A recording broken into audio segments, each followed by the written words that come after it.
Hey, my name's Tuffy Stone. Uh, my team is Cool Smoke. It seems a little weird to kind of talk about Cool Smoke right now because some of you may know that my father recently passed and he was the night fire guy for our team. So thinking about competition barbecue right now seems a little kind of strange for me. But anyways, it's National Barbecue Month, and I want to celebrate uh, this month with my good friends at the American Roll.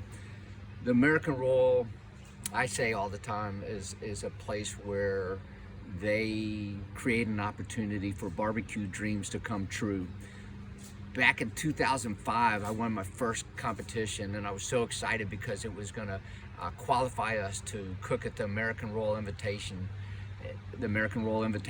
and it's 1,050 miles from Richmond to Kansas City. And some of my friends here on the East Coast, they would say, why are you going out there to cook this contest? It's so far.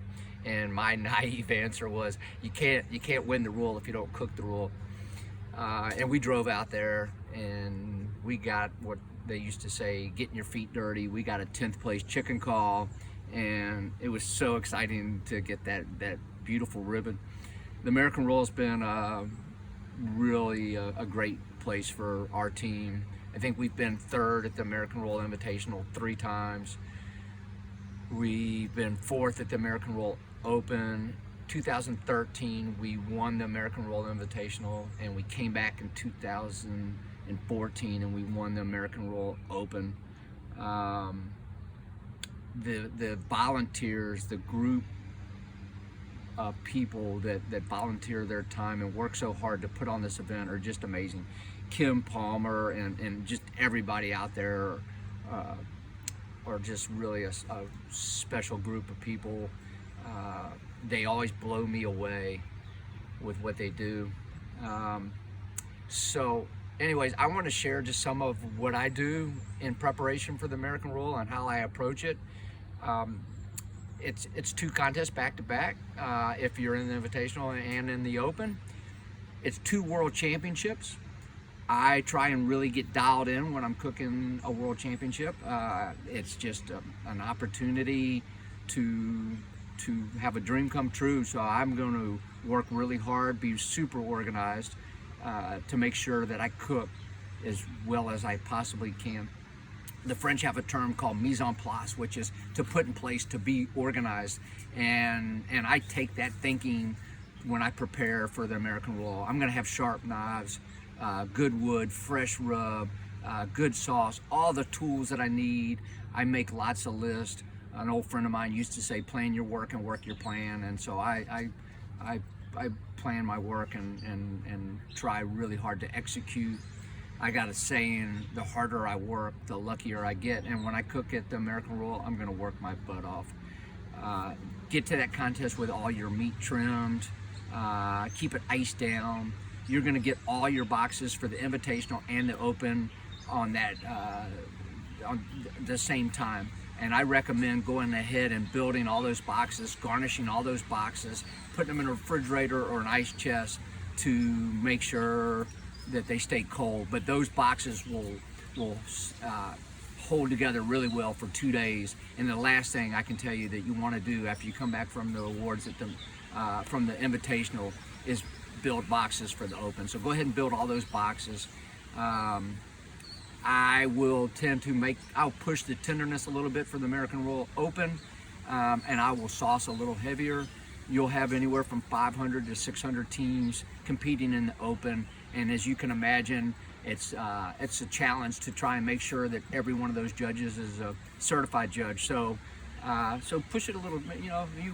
The best food, the food. I say it's a tenderness contest.